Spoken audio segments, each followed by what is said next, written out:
I'm going to look in a little bit more detail at the track list and its associated timeline that we see down in the bottom left of our screen. First of all, I want to add a video file to this, because as you can see at the moment, the track list, when nothing is present in your project, is of course completely empty. It goes without saying that the timeline is empty too. So we'll import a video file. Just come up to File and drop down to Import and across to the right to where it says Media there. With this particular folder, I'll just choose one of these video clips at random and click on Open. And as we've seen previously, the quick way to get this video clip onto our track list and timeline is just double click it and instantly it's added to the timeline.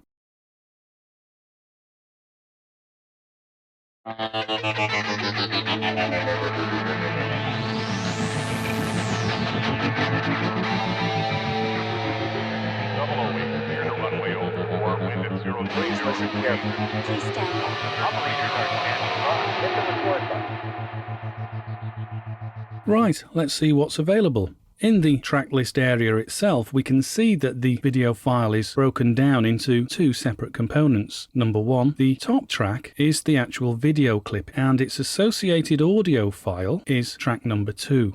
You'll notice that the video clip has a thumbnail view of the first frame at the beginning, and the audio component, you can just about see an audio waveform in the container for the audio file. Right, let's have a quick look at some of the functions that are available for each distinct type of track. Here, with the video track, we can see that it is listed as track number 1, and of course the audio track is listed as track number 2. Well, what happens if we've got multiple video files? Well, just simply having numbers 1, 2, 3, 4, 5, etc. doesn't really help accelerate our workflow. So what we could do with is the ability to be able to name these individual tracks. And of course, that's what we can do in that little field there, just to the right of the number. If you roll over, you'll see the tooltip track name. By clicking in there, I can add whatever descriptive name I want to use. And I'll do the same for track 2, the audio component, and I'm going to click in there and I'm going to call this one audio and I'll click away.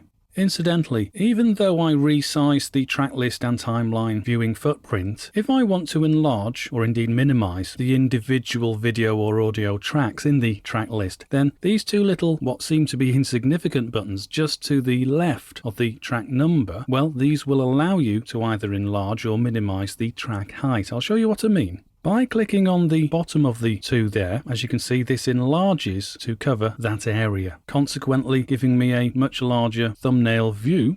Clicking on it once more collapses it down to how we started. I can do the same thing, of course, with the audio component. Clicking on the bottom of the 2 little buttons there enlarges the audio waveform display view, thus allowing me, of course, to focus in on any problems with the audio. Clicking it again collapses it to how we started.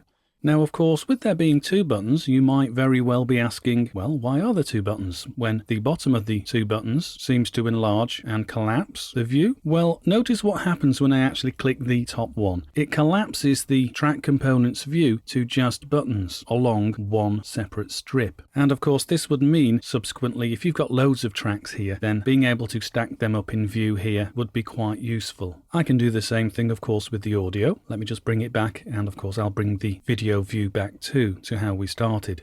Now I'm going to leave the function of all these different buttons that we see on the video track and on the audio track for a later tutorial, but be aware that if you want a quick view of what all these different buttons do, just roll your mouse over them and you'll get a tooltip, and that instantly tells you what that particular button allows you to do. The audio track features different buttons, of course, and rolling over each of those will provide you with a tooltip also.